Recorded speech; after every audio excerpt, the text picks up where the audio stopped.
En este vídeo vamos a discutir las fases iniciales de un problema de control de sistemas complejos, que es, por ejemplo, pues determinar el punto de operación y analizar el modelo linealizado para ver si necesitamos o no control.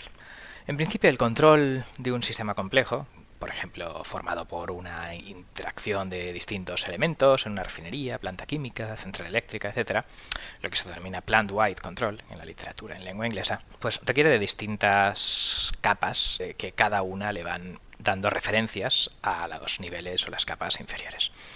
Existe una capa de planificación o estrategia que determinaría pues la producción, el mantenimiento o la inversión, digamos, en plazo de años, ¿vale? En fin, pues la producción y los mantenimientos o la compra de materias primas, pues un poco se determinan con plazo de semanas o días. Pues esta es una primera capa de decisión, de operación de una planta compleja, ¿vale?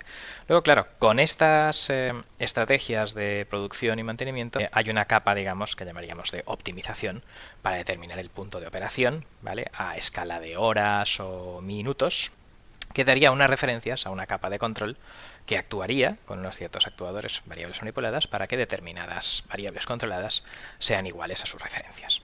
De lo que vamos a hablar aquí fundamentalmente es de estas dos capas intermedias y de su interrelación, ¿vale? No abordaremos pues la planificación, etcétera, que va más pues de organización industrial o similares, ¿vale?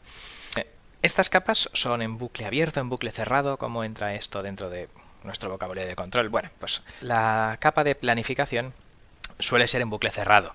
Tenemos stock, tenemos pedidos pendientes, tenemos pues evolución de determinados indicadores económicos y entonces pues con un periodo de muestreo a lo mejor mensual pues se realiza esta planificación, ¿vale?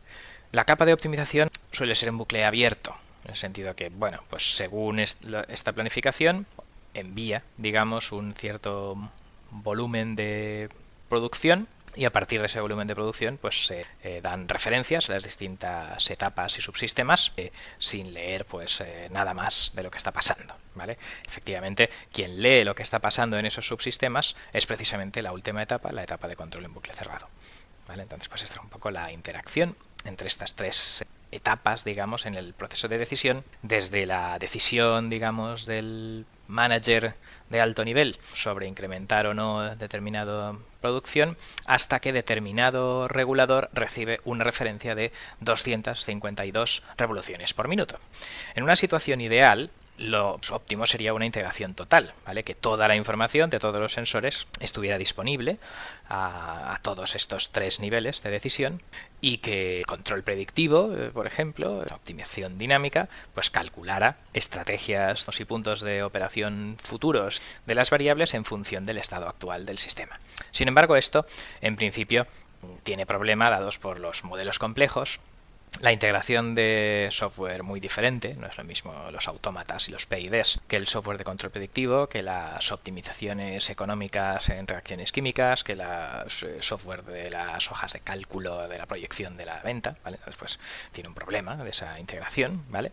Tenemos muchas variables de decisión en ese problema de optimización y a plazos y periodos de muestreo pues muy diferentes, digamos, no tiene mucho sentido el tener que actuar cada 20 milisegundos en determinado motor eléctrico y que por culpa de ello quisiéramos actuar cada 20 milisegundos diseñando, digamos, los niveles de producción objetivos de la empresa, ¿vale? Entonces, bueno, pues esta opción de la integración total, aunque entra dentro de el I+D actual y de las futuras, digamos, mejoras en la operación, digamos, integrada de factorías complejas, ¿vale?